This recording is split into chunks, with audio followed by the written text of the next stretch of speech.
This program is brought to you by Emory University.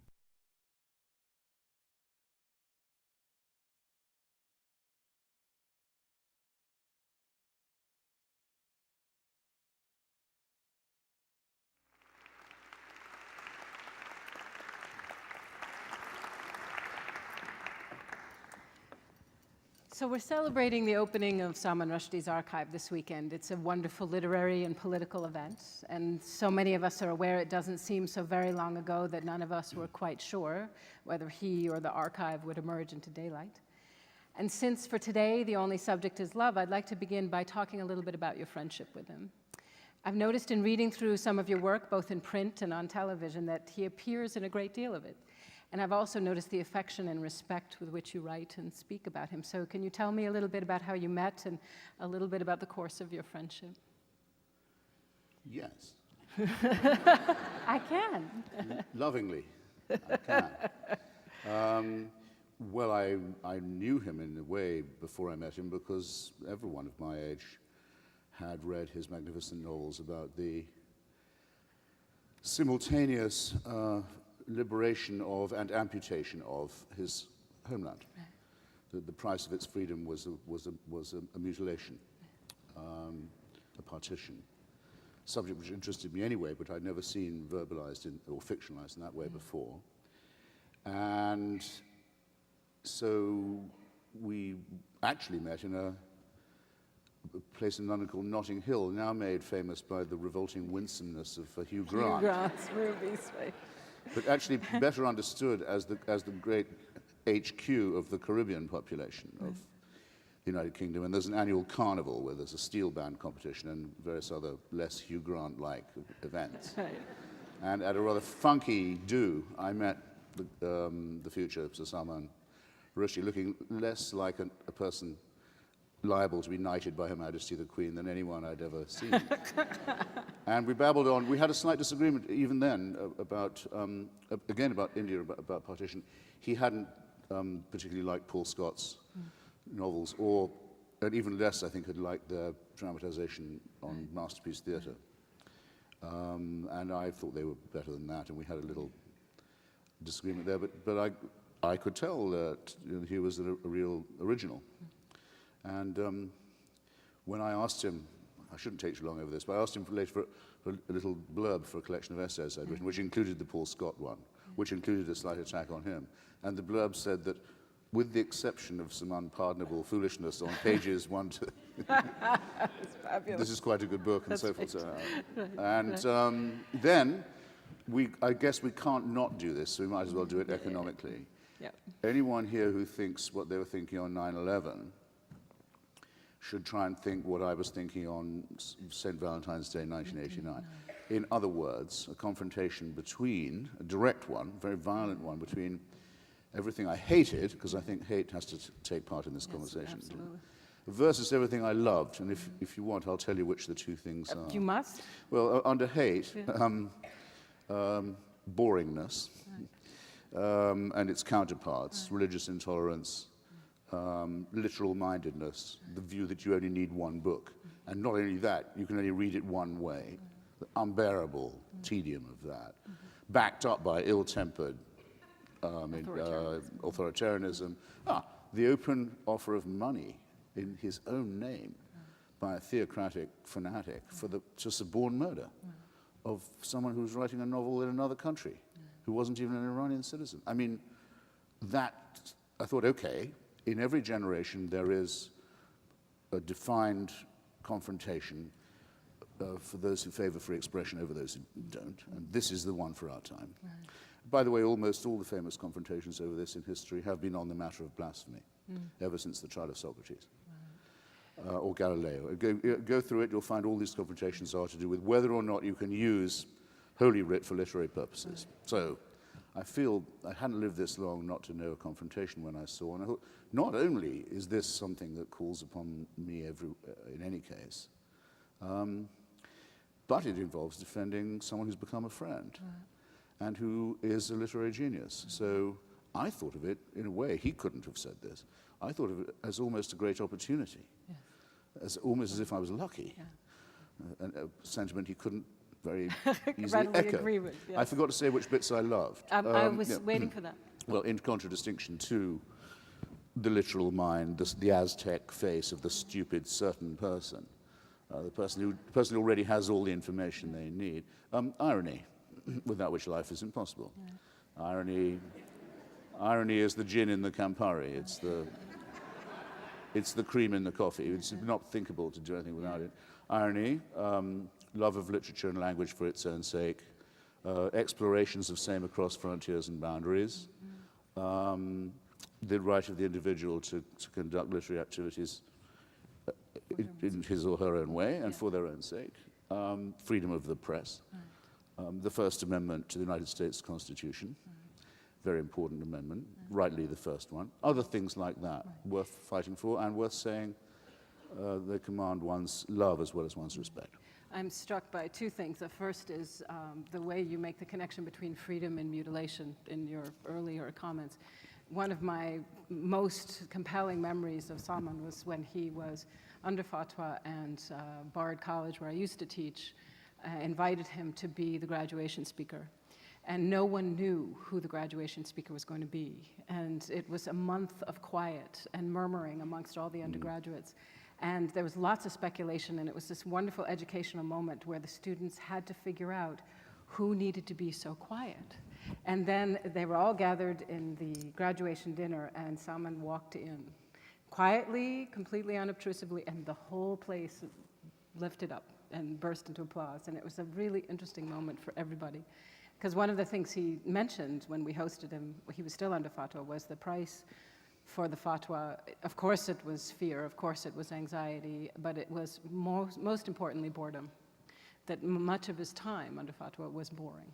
Well, I mentioned this last night in a little test I gave, but I guess I could share it with... Share.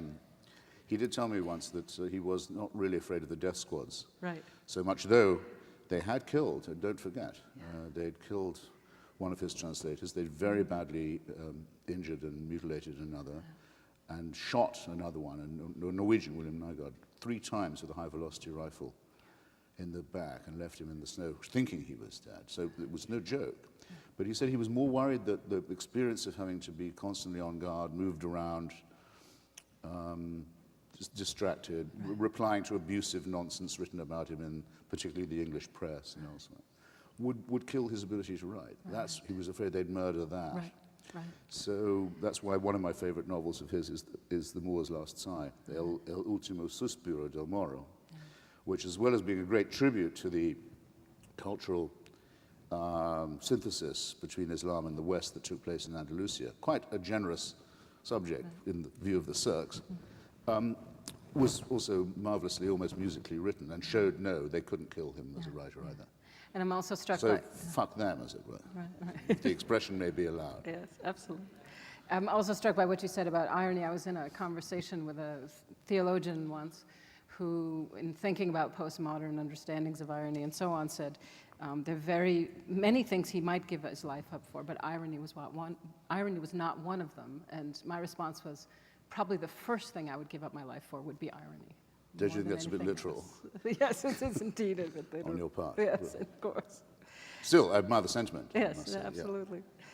So the other thing I've been looking at in terms of your writing is the unacknowledged legislation, that wonderful collection of essays. And you talk a little bit about the line itself, which of course is taken from Shelley, and we wouldn't even know that if it weren't for Mary Wollstonecraft Shelley, 18 years, publishing it, getting it in print after his death. It seems to me that both you and Salman share a certain conviction that the best writing, as you put it, moves around the furniture in one's mind. And you talk about the war poems. Wilfred Owen did this for you quite early on and made you question everything you thought about order and patriotism and tradition. So more like turning over all the cargo in your hold. In your hold. Than just moving the furniture. Right. Anyone can survive a furniture move. move. It's when you feel the cargo shifting in your interior that you feel, oh boy, that was a real exposure to literature I just had.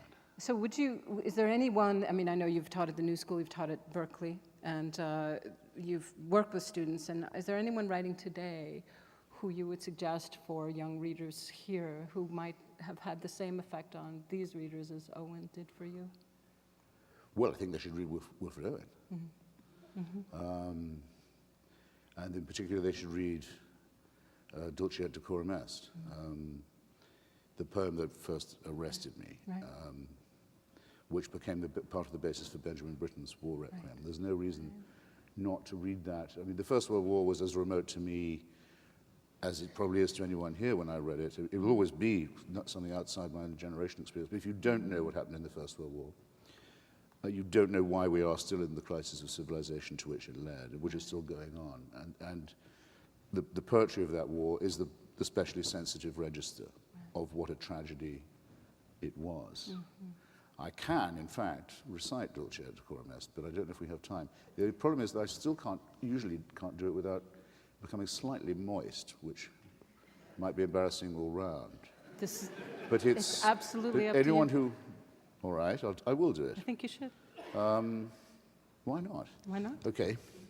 You have to picture the trenches and in the Western Front, and a young lieutenant from the Midlands.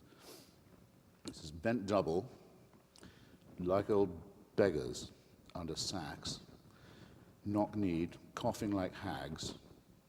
We cursed through sludge, till on the haunting flares we turned our backs and towards our distant rests began to trudge. Men marched asleep. Many had lost their boots, but limped on, blood-shod. All went lame, all blind, drunk with fatigue, deaf, even to the hoots of tired, outstripped 5-9s that dropped behind. Gas. Gas. Quick boys. An ecstasy of fumbling, fitting the clumsy helmets just in time. But someone there was shouting out and stumbling and floundering like a man in fire or lime, deep through the dark green panes and thin green light, as under a green sea, I watched him drowning.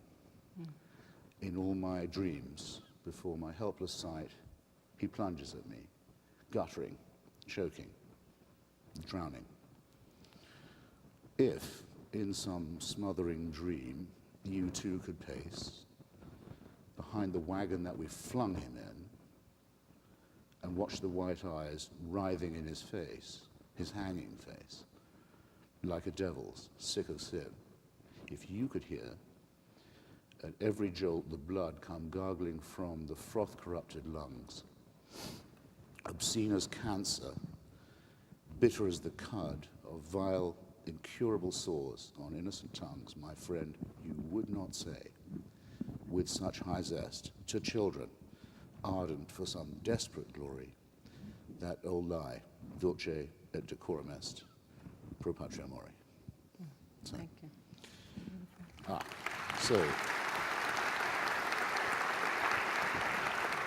So when someone says to me I should be reading, I don't know, it might be, no offense to Jonathan Franzen, I think to myself, I wonder if in a year anyone will be asking me that. And by the way, I haven't recently reread Scenes from Clerical Life or Wilfred Owen, and I might be doing better to stay with the gold standard. Well, this is very much connected to my next area of thinking, and that is, you write in several places that the best writing is by nature political, not because it is overtly politicized nor covertly politicized, but because it's concerned with the honesty and integrity of public life. And I was very moved by that, and partly it's because you write that so often it is individual pens which create the moral space for a true argument. And I'm not sure everyone here has read your work on Thomas Paine or Thomas Jefferson, but it would be good to hear a little bit more about how those two figures in particular have created that moral space for a true argument. Well, the real reason why I realized I was becoming and had in effect become, but wanted to become formally as well an American citizen, it was a realization that took a while to dawn on me, is that as well as America being the great subject for a writer, which is why I originally thought I wanted to move here, it is also itself a work in progress and founded on certain documents and with certain flourishes of writing, which are also, amazingly, subject to revision, such as the US Constitution and so forth. So that rather exciting to be able to take part in this process of composition, shall I say. And the two people who best expressed that were Thomas Paine and Thomas Jefferson. Thomas Paine's pamphlets calling for an end to the British monarchy in North America are very beautifully written, and make him, in the eyes of many historians, the moral author of the Declaration of Independence. He was certainly at Jefferson's elbow, so to speak, was being written. And the Declaration itself is, along with I think the King James Bible, the only useful work ever done by a committee of a literary kind. It was written by committee. Unless there were 4 Homers, where the jury is still out. I firmly believe there was only one Shakespeare. I wouldn't trust anyone who didn't believe that. It's possible the Odyssey is not real. So, and all of these ideas are taken from the very height of the European Enlightenment.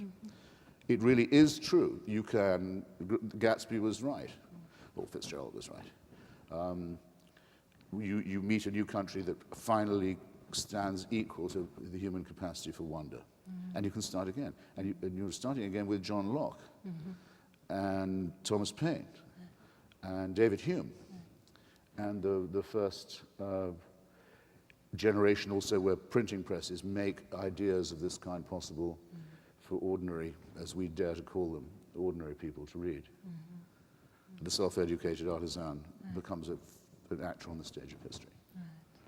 I'm also reminded of what you say about Jefferson in relationship to Orwell. In your last, Orwell is also one of your heroes, and you write about... I try not to have heroes, but I mean, I know what you mean. Close as possible, yeah. And the fact that he's still understood intriguingly as a futuristic thinker, even after 1984 has come and gone as a date. And what's interesting in your recent essay about Orwell, you argue that Orwell motivates us to keep the written and the spoken word together, which I think is a beautiful, for an educator, it's a beautiful sentiment, thought, never mind sentiment. And you argue why that is the case is because they shouldn't be too far apart, because in totalitarian regimes, there's a tendency to create a spoken language in which certain thoughts, such as thoughts about freedom, are impossible to articulate in writing, and vice versa, right? Mutatis mutandis. And it seems also characteristic of Salman's work that there's this connection between the written and the spoken word, very much part of the satirical critiques of religion and society that both of you have written, you in critical essays, him in fiction. And this wonderful phrase that Jefferson, in Newspeak, right? Jefferson could not have written what he wrote. Right? That's a fantastically beautiful question, by the way, and very capacious. I'm going to have to try and remember all of it. Go. No, I'll tell you, I'll have to do it in reverse order slightly, because I now know what I'm going to say about Jefferson, Orwell, and Paine. But concerning this question of writing as a form of conversational speech, I say to my students, look, cheer up. If you can talk, you can write. They do cheer up. Then I say to them... They start to write. Then I say to them, okay, which of your friends in this class do you really enjoy talking to, hearing? Who speaks well, any of you? I say, at least when you write something, read it out loud, either back to yourself or maybe get a trusted friend or lover to do it. You'll be horrified. But at least when you've written something, you can't put the word like in every 5 minutes like you do now. So there are some mistakes you can't make that way, just as there are some mistakes you can only make in writing. So I say, no, which of you can really talk? And they can't, they cannot. So I cast them down all over again. When I've really broken them to my will, then I can start teaching them to write. But you're speaking of now, freedom. with Salman, he stayed with me once at Thanksgiving. It was when he was still on the run, and we were trying to get him in to see Bill Clinton, which we did succeed in getting at a critical time in the fight. And I had leisure time with him because unfortunately our apartment had to be in a sort of armed camp for a while. And I was writing a piece of Vanity Fair on black and white. Every now and then we do a black and white issue, and we were commemorating Truman Capote's famous black and white ball. And they said to me, Hitch, you're supposed to be able to write about anything. Can you just do 3,000 words on black and white? And I said, I'm sure I can, but I didn't know quite I was going to do it. And I said, Salman, look, while I've got you, before dinner, do you mind just free associating for a bit on black and white? And his eyes slightly hooded. Yeah, and for the next half hour, it wasn't free association at all. It was an extraordinarily well-organized, well-thought-out, unprompted spate of stuff. I didn't know before this that Shah Jahan, designer of the Taj Mahal, had wanted a black copy in black marble on the other side of a reflecting pool at Agra. Brilliant idea. Once you've got it, you can't lose it. I didn't know about Edward Muybridge's multiple black and white exposures of horses galloping and amazing work he did. It was as if I was listening to someone composing music, actually. I can't rival that, but I know that there must be a connection between his literary ability and his ability as a conversationalist and a speaker. And I think that, I sometimes think he's not even writing it down, he's almost transmitting it. Now, with Orwell, that's not true. Orwell was rather gruff in conversation and actually rather Anglo-Saxon on the page. I mean, it's one of the reasons it endures is it's quite simple. But on him and the revolution, the American Revolution, I've made another discovery since. Who here can tell me, I should say, who can't tell me what is the opening line of 1984? Since there are no hands, I presume that means everyone can. Oh, you say you can't? Well, the hell with you then. The opening line of 1984 is the following. It was a bright, cold day in April, and all the clocks were striking 13. You know you're off to the races. April 13th is Jefferson's birthday. It's also mine, by the way. Although Jefferson was born before the old calendar changed, so he had two birthdays. He was actually born on the 2nd of April, had to switch it to the 13th. Often wonder what the astrologers did when everyone had it. I'm sure they managed to work it out somehow. John Adams said of the 13 colonies, the great problem of declaring the revolution will be to get all 13 clocks to strike at the same time. So I think I may be onto something here. Anyway, at the end of the novel, there's a dictionary of Newspeak, which shows the attempt essentially to purge the idea of freedom from the language so that it couldn't, there's no syntax of liberty in which you could talk. To grind it out, grind all the Milton, all the Shelley, everything out of English. And in the dictionary, Orwell gives an instance of a sentence that could not be translated into Newspeak. And guess what sentence is? It says, we hold these truths to be self-evident. That, by the way, was put in by Franklin. Interesting.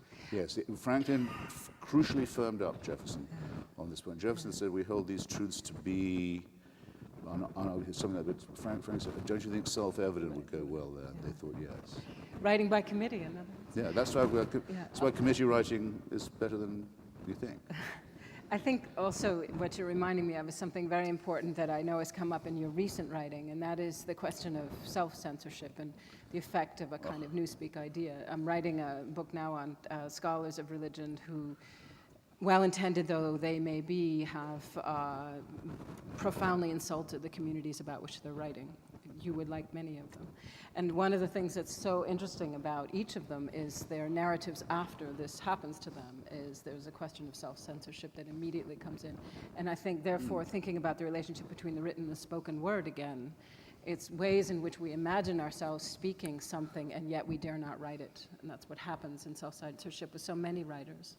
Look, it's not unlike what I said earlier about all the classic test cases in history of free expression are to do with profanity. Or blasphemy, if you prefer. Socrates, Galileo. Galileo agreed to shut up, or at least to not say that his theory had any theological implications. The same cardinal, Cardinal Bellarmine, was the man who burned Giordano Bruno, by the way, who conducted that inquisition. Spinoza, after being excommunicated by his synagogue in Amsterdam, changed his name a bit, didn't put his name on anything he wrote, put a rose, a sub rosa symbol with the caute, caution motto on it. He wouldn't stop, but he had to write obscurely. Antonio Gramsci, in the Quaderni, the prison notebooks of Italy, he managed to write under Mussolini in prison, but he had to write often a very jargonized form so as not to reveal the full implications of what he meant by his project. So it goes. Now, these people were threatened with torture and death and worse, or both, or in different order. Wonderful salad of opportunities that could be offered to you by the clerics in those days. Yale University Press is threatened with no such thing. Right. But it doesn't have the nerve to publish a book on the Danish cartoons that has the cartoons reprinted in the book. And not only that, it doesn't understand the basic muscle and sinew of the English language, because in saying that we are going to take out the cartoons now from the book, it said because we're convinced that if we did not, we would be instigating violence. Now, it's a pity that Yale University Press doesn't know the meaning of the simple word instigate, which means you go out and sponsor it and try and make it happen. You try to incite it. They promote themselves from the passive to the active, whereas in fact they couldn't be more passive and more supine. Yeah. So that was pretty easy. Without a shot being fired, not a shot being fired, a shot being threatened, the campus of Nathan Hale is running up the right flag. We surrender. You didn't ask us to, but in case you do, we already have. This is very common now across publishing, across the movies. It's all across my profession of journalism. Right. Everyone's in full retreat. Yeah. So though Salman survived brilliantly and his work did, anyone trying to be him now wouldn't get a publisher. Yeah. This is something, there's an Indian activist and writer, Purushottam Agarwal, who speaks very eloquently What about... does that actually translate to? The mighty human, the great person. That's what Purushottam means. Indian names are always worth unpacking. That's right. We were talking about this at lunch, about translating Indian names. He talks about that every author reserves the right to blaspheme, which I think is a wonderful way to put it. And he also speaks about the fact that he learned this from negotiating with a cowardly publisher. Yes. And most of the authors that I work with also talk and speak very, very clearly about whether they trust the publisher or not. So it's a very profound question. Theodore Adorno, in his Minimum Moralia, his book of epigrams, says he's reflecting on the Hayes office, which the younger ones, if you won't remember, but used to be the office of religious vigilance and civic censorship in Hollywood. It was the one that said you couldn't have black and white characters in the same bed. Actually, you couldn't have male and female characters in the same. You had to show twin beds even if you showed a married person's home. Right. All this stuff, and was a very oppressive Hayes office code for many decades. And Adorno said, his reflection was, it would be possible to make an aesthetically and artistically satisfying film that was in complete conformity with all the rules of the Hayes office, as long as there was no Hayes office. Right. So if you keep telling yourself, I'm of course free to say anything I like, but I better avoid the blasphemy business, don't think that it won't bleed back into everything that you're writing and offering to publishers. Don't think that you aren't doing the censor's work for him. Well, I mean, I don't have a day to live under the instructions of some mullah or rabbi or priest, and I'm not going to. And I've been inspired to say that by people much braver than myself. I think it's the least you can say. No, I don't owe them a thing. Right. And I refuse to act as if I do. And I refuse to let them talk to me as if I owe it to them. And one more thing, we too have unalterable convictions. We too have principles we're willing to fight for, die for, kill for if you like, if you insist. Don't mistake our pluralism and our tolerance and our multiculturalism. Don't mistake that for weakness. We have convictions too and principles, and we can be offended. Yes. Well, we can be offended. We have so much more to talk about, and I'm just seeing that we have to wrap up, but I wanted to ask you... I hardly got my pants I know, off. we just got started. I'm so sorry. I apologize. I'm working with our publishers over there. Well, tell them they don't understand foreplay. I think you just did. Something about you makes me this way. All right. My final question is actually quite a serious one. Look at that color, isn't it that's beautiful? Right, that's right. Your use of the term, in your book on religion, you use a wonderful word which we religionists use all the time, or criticizers of religion, and that is the word numinous. And throughout that book, I was first motivated to read it partly because it seems to me to be written as much as a moral argument, and it needs to be read as part of a larger work. Yeah. So often now I think that work has become metonymic for all your work, and I think that's terribly unfair because you have such a broader output than that. But I also was struck by the way in which it was really morally grounded, and you sort of placed yourself within a long tradition of moral critiques of religion. And in the same way, you also use words like marvelous and mystery and numinous in that book. Joseph Conrad's quote in one of the chapters, "The world of the living contains enough marvels and mysteries as it is, marvels and mysteries acting upon our emotions and intelligence in ways so inexplicable that it almost justifies the conception of life as an enchanted state. But no, I am too conscious of the marvelous to ever be fascinated by the supernatural." And then later with Ian McEwan, who's one of my favorite writers as well, he says, Ian McEwan can elucidate the numinous without conceding anything to the supernatural. Yes. So beautifully phrased, and I'm wondering if you could speak as a final note about what you mean by the numinous and how you think writers like McEwan do it so well. Keats wrote a poem attacking, excuse me, John Keats wrote a poem attacking Isaac Newton for his gravitational theory, because he said it had unwoven the rainbow. It had taken the magic out of the rainbow. Now, in fact, it's another reason to agree with Byron about the Lakers and the general soppiness of the Romantic movement. Without Newton, you wouldn't have any idea of the beauty and variety of the spectrum and the various ways in which it can be replicated. None. So far from unweaving the rainbow, he makes the rainbow absolutely real to everybody. But when I say real, of course, I seem like a materialist. What I mean to say is that there's no question that innate in humans is a need for, one might as well say, the transcendent as the numinous, or perhaps venturesomely the ecstatic. And that though Verdi didn't believe in God, he could write a very beautiful requiem. Indeed, and no one would know the difference. We don't know that the devotional painters really believed. We only know what would have happened to them if they'd said they didn't believe. So this recourse to poetry, literature, music, love, things that can't be quantified but are essential, is the counterpart, I think, to the preferring of philosophy and literature over holy text and over incantation. Reciting a poem, which I did just manage to do without getting too throaty, is not at all the same as going to a ceremony several times a week or a day and chanting the same incantation all the time, in case if you didn't keep chanting it, like the children shouting that they believe in fairies, otherwise Tinkerbell will die.